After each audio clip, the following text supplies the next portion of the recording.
Les belles ambitions sont à la fois morales et politiques.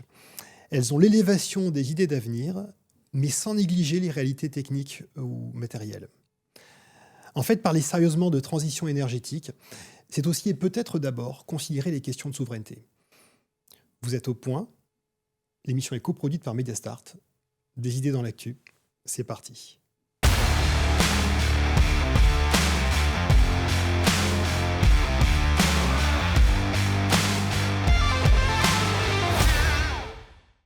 Derrière chaque panneau solaire, derrière chaque kilowatt d'énergie renouvelable localement produit, se joue un peu de notre indépendance collective.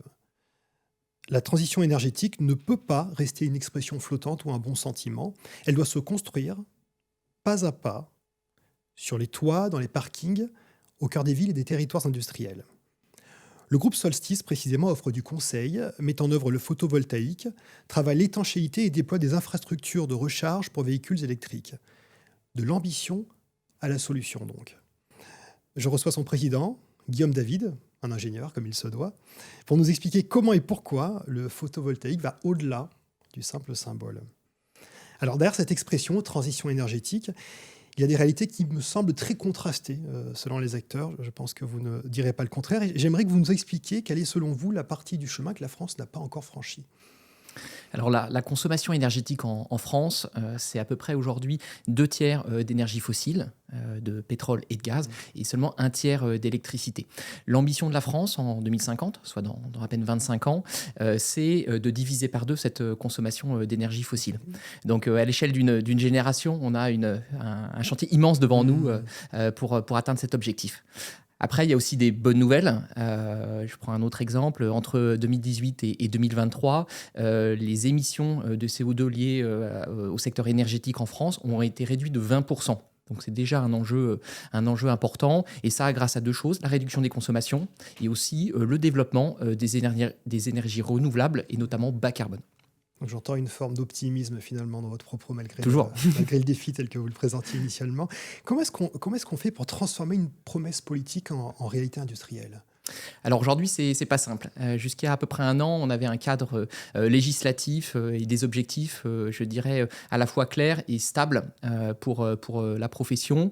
Aujourd'hui, la crise politique rebat les cartes et à date, nous n'avons plus réellement cette stratégie énergétique à disposition. Un élément important, notamment le plan pluriannuel de l'énergie, ce qu'on appelle la PPE, qui définit la stratégie sur les 10 prochaines années, n'existe plus aujourd'hui. On l'attend depuis 2 ans et aujourd'hui on est un petit peu en apnée sur ces sujets.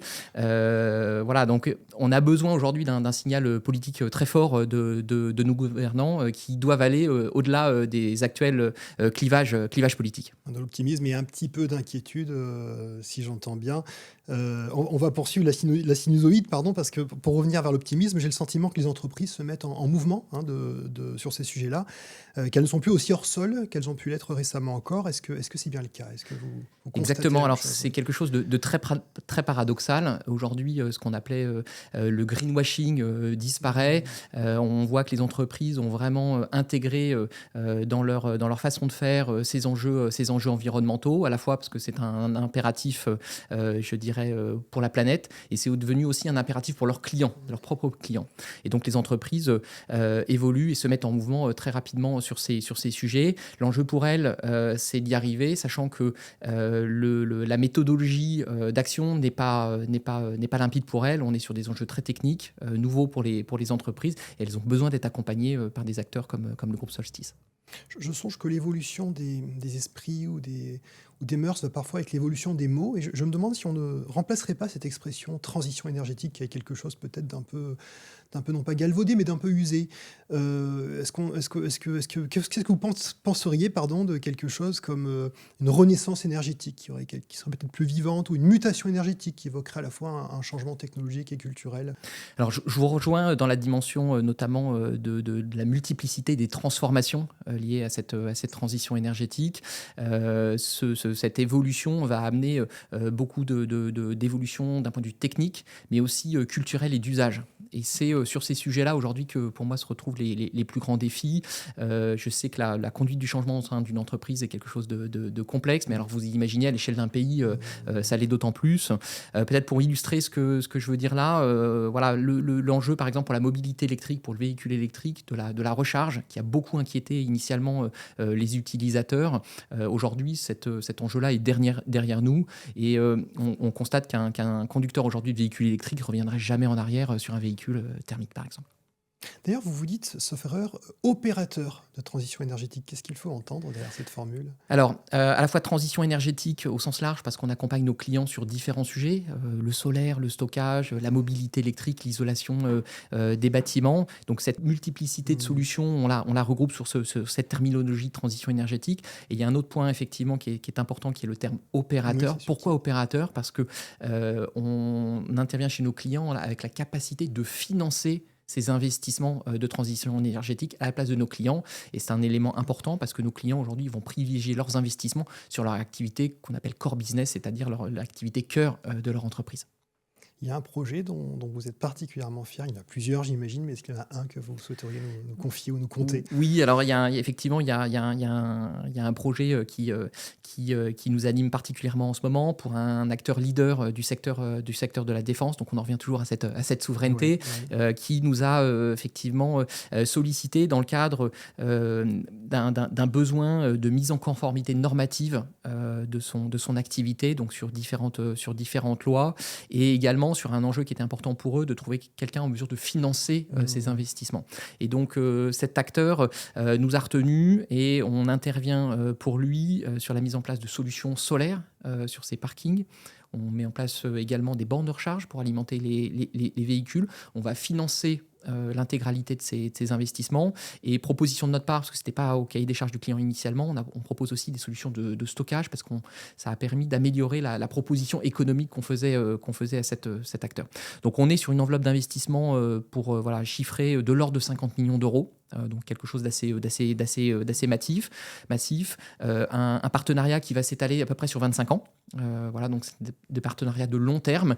Et en termes d'implantation, on va équiper à peu près 50 usines avec des bornes de recharge. On va équiper à peu près une vingtaine d'usines avec des panneaux solaires et une petite dizaine d'usines avec des solutions de stockage. Voilà, donc un projet assez majeur qui explique bien ce qu'on fait en tant qu'opérateur de transition énergétique. Avec un acteur leader du secteur de la défense, disiez-vous, j'ai ma petite idée. Petite question sous forme presque de perfidie, d'où viennent vos panneaux solaires? Alors on a un sourcing à la fois européen, Oui. avec les limitations qu'on peut avoir en termes de capacité de production en Europe, et également un sourcing mondial. Voilà.